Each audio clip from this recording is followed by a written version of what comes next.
அழகான வீடியோ தாங்க வந்திருக்கு. வீடியோ வந்து சூப்பரா இருந்துச்சு அப்படி தாங்க சொல்லணும். ரகுராம் வந்து கையில காசு ஒத்த பைசா கூட இல்லாம தெருவுல நிக்கிற மாரி தான் காட்டிக்கிட்டு இருக்காங்க. அந்த நேரத்தில மாயா வந்து நம்ம ரகுராமோட மானத்த வந்து காப்பாத்திக்கிட்டு இருக்காங்க. அதெல்லாம் பார்க்குறப்போ சேனல் மட்டும் மறக்காம லைக் அண்ட் சப்ஸ்கிரைப் மட்டும் பண்ணிருங்க. ஃபர்ஸ்ட்டு எடுத்த உடனேயுமே வந்து வீட்டுக்கு வந்து ஒரு பெரியவர் வந்து பத்திரிக்கை வைக்க வர்ற மாரி தான் காட்டிக்கிட்டு இருக்காங்க. ரகுராம் ஐயா நாளைக்கு வந்து என்னோட பேரனுக்கு வந்து கோயில்ல மொட்டை போட்டு நாங்க வந்து பேர் வைக்க போறோம். அந்த பேர வந்து நீங்க தான் வைக்கணும்யா அப்படிங்கிற மாரி சொல்லிக்கிட்டு இருக்காங்க. ரகுராம் வந்து சொல்லிக்கிட்டு இருக்காங்க. அதில என்னண்ணே ஒன்றும் கவலையே கிடையாது. நான் வந்து வச்சு விட்றேன். உங்களுக்கு ஒன்றும் பிரச்சனையே கிடையாது. கரெக்டான டயத்துக்கு நான் அங்க வந்துருவேன் அப்படின்னு சொல்லிட்டு, ரகுராம் வந்து சொல்லிட்டு போற மாரி தான் காட்டிக்கிட்டு இருக்காங்க. சரிய்யா நான் கிளம்புறேன் அப்படின்னு சொல்லிட்டு, அவங்களும் கிளம்பிடுறாங்க. மறுநாள் காலையில வந்து ரகுராம் வந்து அந்த கோயிலுக்கு வந்து பேர் வைக்கிறதுக்காக வந்து கிளம்பி போற மாரி காட்டிக்கிட்டு இருக்காங்க. அப்போ வந்து வெறுங்கையோட போக முடியுமா? அதனால வந்து அந்த பையனுக்கு ஏதாவது செய்யணும் அப்படின்னு சொல்லிட்டு யோசிச்சுக்கிட்டு இருக்காரு. அதனால வந்து இப்போ தான் வீட்டு பொறுப்பு எல்லாமே இவங்க கிட்ட மாறிடுச்சுல. நம்ம பார்வதி கிட்ட. அதனால பார்வதிய கூப்பிடுறாங்க. பார்வதி நான் வந்து அந்த பேர் வைக்க போகிறேன். அங்கே வந்து அந்த பையனுக்கு ஒரு 10 பவுனில் வந்து ஒரு செயின் எடுத்து போடலான்னு முடிவு பண்ணியிருக்கேன். அதனால் வந்து அதுக்கு தேவையான காசு எடுத்துகிட்டு வாமா அப்படிங்கிற மாதிரி சொல்லிக்கிட்டு இருக்காங்க. பார்வதிக்கு வந்து சுருன்னு கோவம் வந்துடுது. அப்போ பத்மா வந்து சொல்கிறாங்க, ஊரில் உள்ளவங்களுக்கெல்லாம் காசை வந்து வாரி அள்ளி அள்ளி இறச்சிக்கிட்டு இருந்தா வீட்டில் உள்ளவங்கலாம் என்ன செய்வாங்க? நாங்களாம் பிச்சைக்காரங்களா போகிறதா? காசெல்லாம் தர முடியாது அப்படிங்கிற மாதிரி வந்து மூஞ்சில் அடித்த மாதிரி சொல்லிடுறாங்க. ரகுராமுக்கு வந்து என்ன பண்ணுறதுனே தெரில. தலையை குனிஞ்சிட்டு அந்த இடத்துல நின்றுக்கிட்டு இருக்கிற மாதிரி காட்டுறாங்க. அதை பார்த்துட்டு நம்ம மாயாவும் ஜானகியும் ரொம்ப ஒரு மாதிரி ஃபீல் பண்ணிக்கிட்டு இருக்காங்க. உடனே சிவராம் வந்து கோவப்படுறாரு. ஏய் என்னடி பேசிக்கிட்டு இருக்க?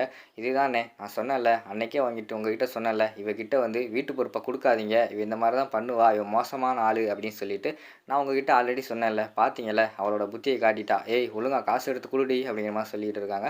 அதெல்லாம் முடியாதுங்க, வீட்டு பொறுப்பு என்கிட்ட இருக்குது. அப்படி இருக்கும்போது என்னை மீறி யாரும் காசு எடுக்க முடியாது, நானும் காசு எடுத்தாலும் தர முடியாது அப்படிங்கிற மாதிரி சொல்லிடுறாங்க. இப்போ பார்வனே அப்படின்னு சொல்லிட்டு நம்ம சிவராம் வந்து அடிக்க போகிறாங்க. சிவராம் வேண்டாம் விட்டுரு அப்படிங்கிற மாதிரி சொல்லிட்டு நம்ம ரகுராம் வந்து சொல்கிறாங்க. பாருண்ணே உங்களுக்கே காசு இல்லைன்னு சொல்லிக்கிட்டு இருக்கான், இவளை இப்படியே வச்சுக்கிட்டு இருக்குவா, அவளை வீட்டை விட்டு அடித்து துரத்தணுண்ணே அப்படிங்கிற மாதிரி சொல்லிட்டு இருக்காங்க. வேண்டாம் சிவராம் விட்டுரு, இது பிரச்சனையை அப்படியே விட்டுருங்க, யார் இதை பற்றி எதுவும் பேச வேண்டாம் அப்படின்னு சொல்லிட்டு விறுவிறுன்னு வந்து ரகுராம் மட்டும் கிளம்பி அந்த ஃபங்க்ஷனுக்கு போகிற மாதிரி தான் காட்டிக்கிட்டு இருக்காங்க. அங்கே வந்து புவனேஸ்வரி இருக்காங்க. எப்படியாவது வந்து ரகுராம் வந்து வருவான், அவனை வந்து நம்ம அவமானப்படுத்தியே ஆகணும் அப்படின்னு சொல்லிட்டு புவனேஸ்வரி வந்து வெயிட் பண்ணிகிட்டு இருக்காங்க. அதுக்குள்ளே பார்த்துக்கிட்டோம்னா மாயா வந்து ஒரு பெரிய பிளான் போட்டுடுறாங்க. எப்படியாவது வந்து நம்ம பெரியப்பா கோயிலுக்கு போனால் கண்டிப்பாக அவமானப்படுத்தான் நிற்பார், அவரோட மானத்தை காப்பாற்றியே ஆகணும் அப்படின்னு சொல்லிட்டு அவங்க பயங்கரமாக ஒரு பிளான் போட்டு யோசிச்சுக்கிட்டு இருக்கிற மாதிரி தான் காட்டிக்கிட்டு இருக்காங்க. இங்கிட்டு பார்த்துக்கிட்டோம்னா கோயிலுக்கு வந்து ரகுராம் போகிறாரு. ரகுராம் போயிட்டு அங்கே எல்லாம் வரவேற்கிறாங்க. அவர் வந்து பேரெல்லாம் வைக்காரு. பேர் வச்சு முடித்தோடனே எல்லாருமே அவரே பார்க்காங்க. என்ன வந்து அவர் செய்ய போகிறாரு, என்ன பரிசு கொடுக்க போகிறாரு அப்படிங்கிற மாதிரி வந்து எல்லாருமே வெயிட் பண்ணி பார்த்துக்கிட்டு இருக்காங்க. கடைசியில் பார்த்தா வெறுங்கையோடு வந்துட்டார். பேரை வச்சுட்டு வெறுங்கையோடு வந்துட்டோமே, எல்லாருமே நம்மளை தான் பார்த்துக்கிட்டு இருந்தாங்க. அந்த பையனுக்கு வந்து நம்மளால் எதுவுமே செய்ய முடியலையே அப்படின்னு சொல்லிட்டு இங்கிட்டு வந்து ஒரு கோயிலில் ஒரு ஓரமாக உட்காந்து ரொம்ப ஃபீல் பண்ணிக்கிட்டு இருக்கிற மாதிரி தான் ரகுராம் காட்டிக்கிட்டு இருக்காங்க. அந்த இடத்துக்கு வந்து புவனேஸ்வரி வந்து வராங்க. என்ன ரகுராம் கையில் ஒத்த பைசா கூட இல்லையோ, வெறுங்கையோட ஆட்டிகிட்டு வந்திருக்க?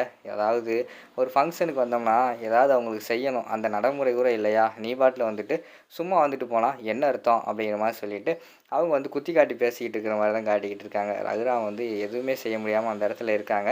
இனிமேலாவது புரிஞ்சுக்கோ, இந்த ஊரில் உன்னோட மவுசு, உன்னோட மானம், உன்னோட எல்லாமே போயிடுச்சு அப்படிங்கிற மாதிரி சொல்லிட்டு அந்த இடத்துலேருந்து அவமானப்பட்டு புவனேஸ்வரி வந்து போயிடுறாங்க.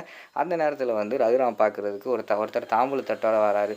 வந்துட்டு ஐயா இந்தாங்க ஐயா, நான் உங்ககிட்ட வாங்கின கடன், அதுக்கு உண்டான காசு வட்டி எல்லாமே இதில் இருக்கியா, நகையெல்லாம் இருக்குது அப்படிங்கிற மாதிரி சொல்லிட்டு கொடுத்துட்றாங்க.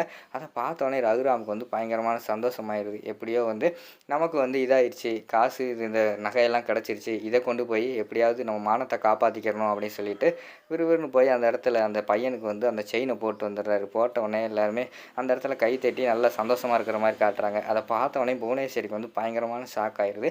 எப்பட்றா இவனுக்கு வந்து இவ்வளோ காசு கிடச்சிது, இந்த செயின் எப்படி கிடச்சிது அப்படின்னு சொல்லிட்டு அவங்க வந்து திருன்னு முழிச்சுக்கிட்டு இருக்கிற மாதிரி தான் காட்டிக்கிட்டு இருக்காங்க. இங்கிட்டு பார்த்தா அவர் வந்து காசை கொடுக்கல, நம்ம மாயா இருக்காங்களே, மாயா தான் அவர்கிட்ட கொடுத்து இதை கொண்டு போய் வந்து பெரியப்பா கிட்ட கொடுத்துருங்க, அவர் மானம் வந்து இந்த இடத்துல காப்பாற்றணும் அப்படின்னு சொல்லிட்டு அவங்க கொடுத்து வர மாதிரி தான் காட்டுறாங்க.